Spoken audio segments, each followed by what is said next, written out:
Gavari means many things. The supreme goddess of nature, the energy of the living world. On the 40-day traveling festival, the Mewar Bhil people perform each year to demonstrate, experience, and worship her powers.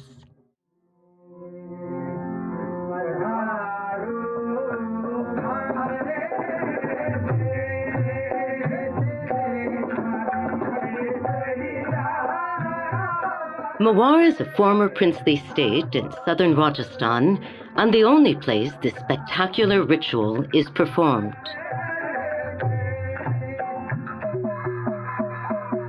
How many centuries old it is or how it all began is unknown, but Gavari remains one of the largest, longest, and most inspiring folk rituals practiced on the planet today. The indigenous Bhil people have been living in the Rajasthan region for over 4 millennia and are an indivisible part of Mewar's history.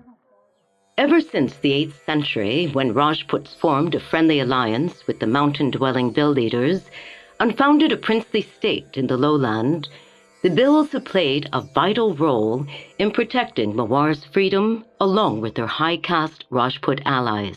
Bhils and their leaders are historically celebrated for their courage and craft in guerrilla warfare, which crucially helped Rajput princes like Maharana Pratap dislodge stubborn foreign forces. The Bhils feel their ability to protect their lands, people, and all living creatures comes straight from Goddess Gavari, who fills them with courageous fighting spirit and inspired improvisational tactics. On the full moon night of Rakhi in August, shamans and elders gather at the village shrine in every Bhil village to ask her permission to perform the Gavari festival and celebrate her powers. The shaman priests, called bopas, start rituals to invoke her presence and hear her response. Depending on local conditions, she usually allows each village to perform the ritual every 3 to 5 years. The years that Gavari allows it, everyone in the shrine is electrified with her presence and her promise to perform the 40-day festival with them. After she agrees to participate, she speaks through a possessed Bopa shaman to inspire the troupe and assign the players' roles and costumes.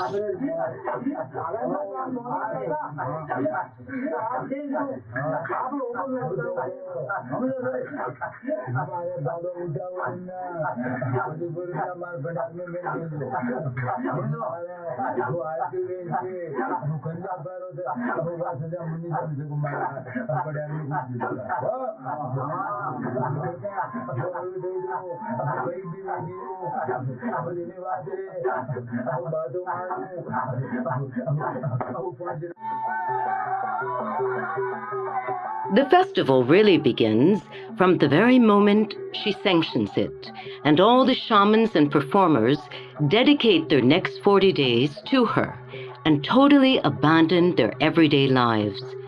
They offer their debut performance in their own village to embody their roles and bless and energize their home community.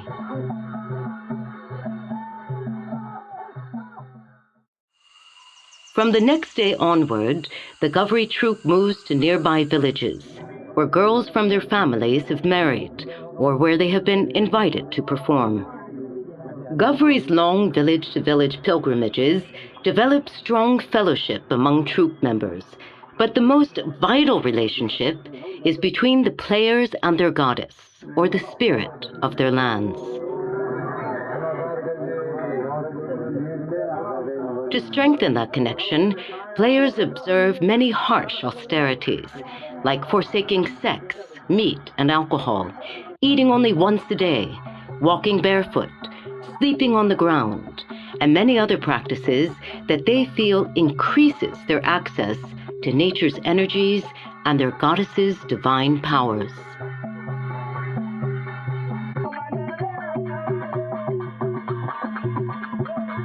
Gavari's core dance dramas are drawn from religious myths and historic tales that transmit tribal lore and/or edifying messages.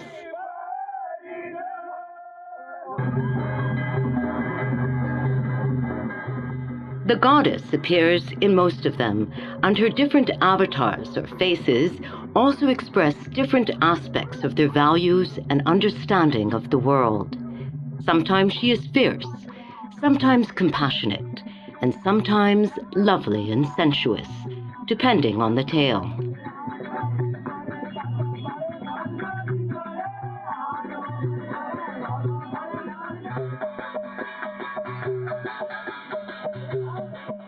The rhythmic cadences of the tali cymbal and medal drum both announce the start of Gavari and resonantly invite people from all around the village to assemble on the arena grounds.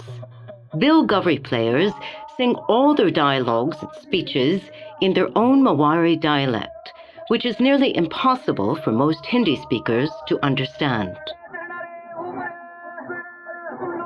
There are about 10 or 12 classic plays, with the new additions appearing all the time.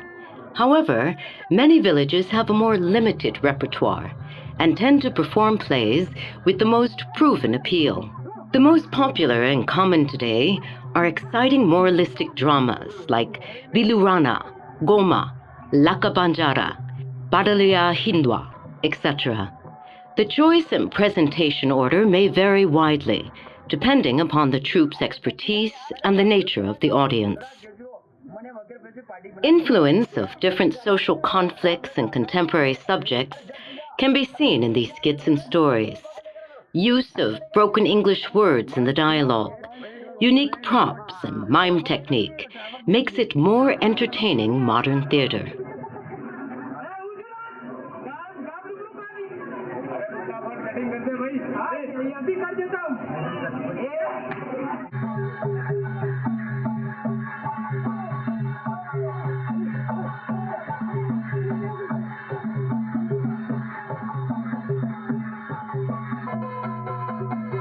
The story of Goma the Plunderer reveals a lot about the Bhil's living conditions and ethics. Traditionally, their meager livelihoods depended entirely on agriculture and forest produce, which usually was sufficient for their needs. In times of drought or blight, however, villages could face famine, and impulsive people might turn to robbery to survive. But even in such desperate circumstances, violating village solidarity and targeting communal centers like temples was considered an unforgivable crime.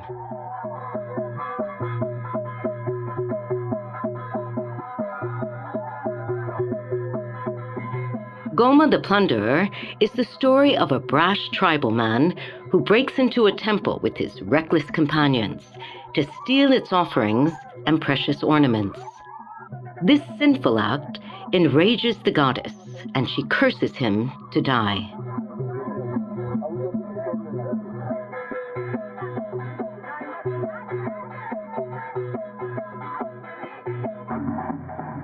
This mythic Gavari play tells the story of a demon named Bhil, who gained supernatural powers and declared himself absolute ruler of heaven and earth.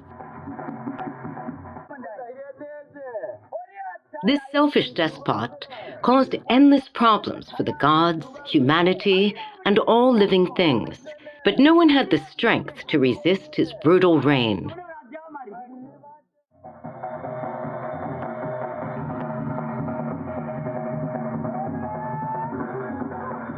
Finally, creation's divine powers coalesce and manifest as goddess Ambav, a beautiful avatar of Gavari who sets out to terminate the demon king. Bhil is fascinated by Ambav's beauty and vows to marry her by force. As he pursues her, she transforms herself into increasingly fierce incarnations, like Kali, and finally dispatches the demon at the drama's end. Such stories reaffirm the Bhil's belief that it is not armed men or military might, but the goddess's righteous feminine energy that will ultimately save the world.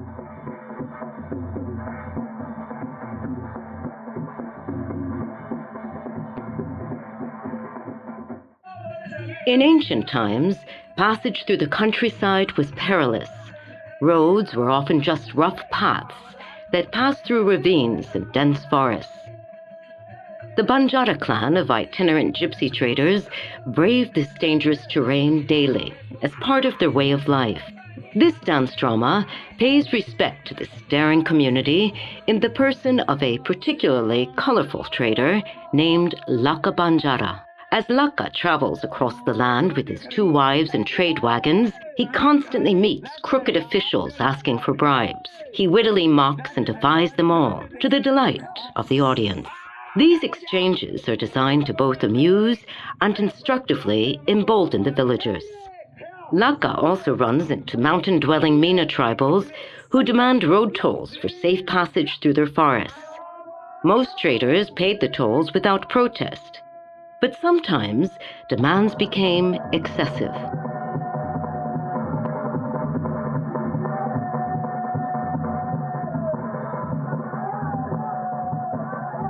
And traders like Laka refused. This could lead to violent encounters as depicted in this play, with the goddess stepping in to help protect the brave and principled Laka.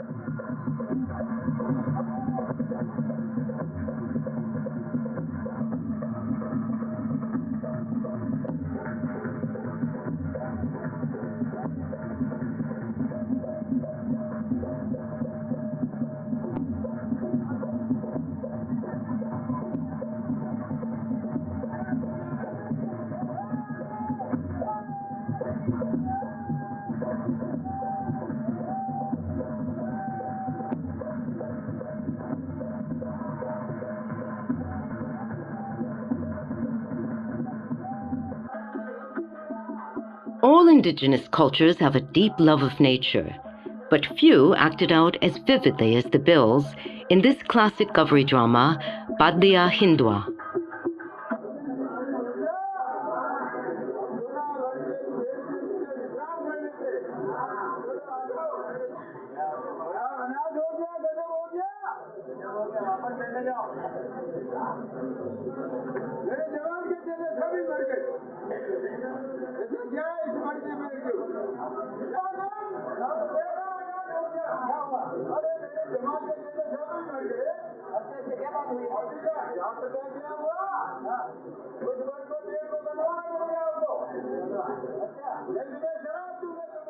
The full 4-hour play first depicts the divine regreening of a desolate post-deluge earth.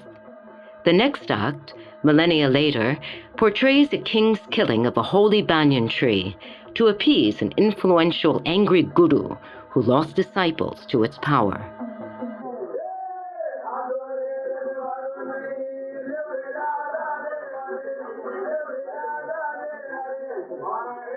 The final act presents the artfully staged revenge of the goddesses who are outraged at the taking of a sacred life.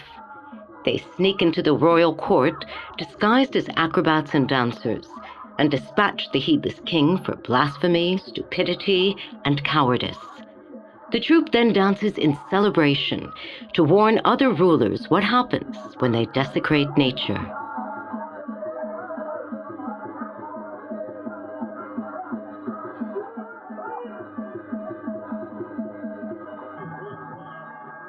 This Gavari drama, Bhilurana, presents a condensed view of the Bhil's historic contributions to Mewar's autonomy and survival, especially against greedy foreign invaders like the Mughals and British East India Company.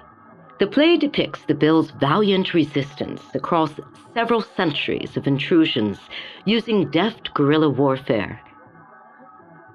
They eventually taught these tactics to Mewar's old-school Rajput warriors, and together they sent the intruders packing. Some versions also mock the foreign army's lockstep exercises and drills. The Bhils did not believe in obedient regimentation, but in the improvisational genius of their goddess.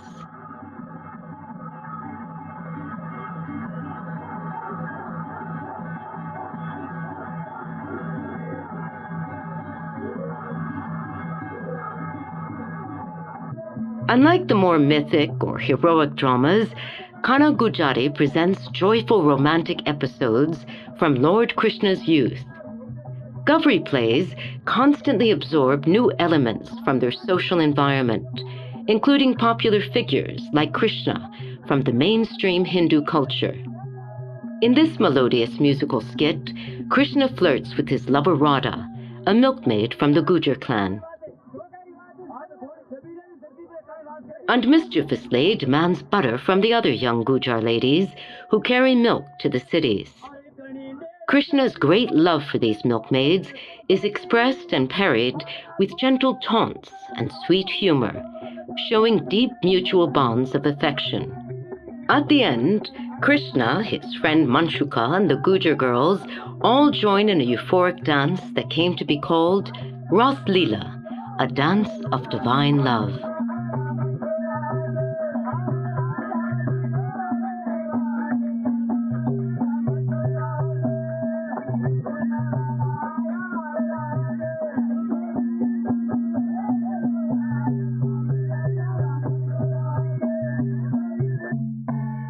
The Mewari Bhils have been continuously performing the Gavari festival for centuries throughout the Mewar region. Every year, each of the sanctioned village troops finish their arduous month of pilgrimage and performance by returning to their home communities for special final rituals called Garavan and Valavan. On the day of Garavan, the troop leaders visit the home of a skilled local potter who was previously asked to create a clay statue of Goddess Gavari astride an elephant. The whole village joins in as her icon is carried to the local goddess shrine, where she is installed and venerated. Garavan concludes with a night-long Gavari performance to thank the goddess for accompanying them and ask her continuing blessings for their village.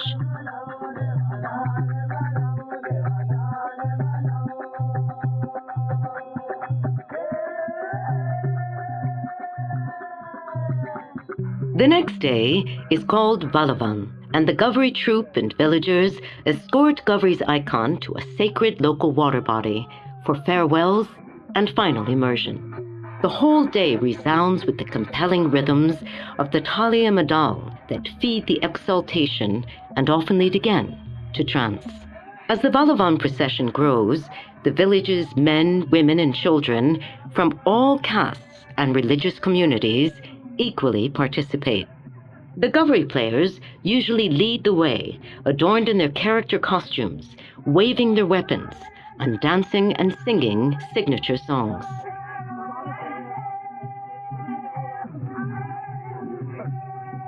The procession stops when they reach their destination at a river, pond, or stream. But the Talia Madal continue to stoke the energy and sustain the festive mood. The Gavari players, shamans, and devotees then descend into the water to return the goddess and her fertility to the aquifer and ask her to continue to nurture and protect their village. Finally, they all take an oath to observe Gavari's reverence for nature, women, and social equality in their daily lives and formally call the Gavari season to an end. Truly, these 40 days offer a priceless chance to experience an ancient tribal tradition with messages that are still rich and relevant to all our lives today. Besides being a vibrant showcase for tribal wisdom, Gavari's spectacular artistry makes this festival a living heritage treasure, not just for the Bhils or Mewar, but for all of India, and indeed the entire world.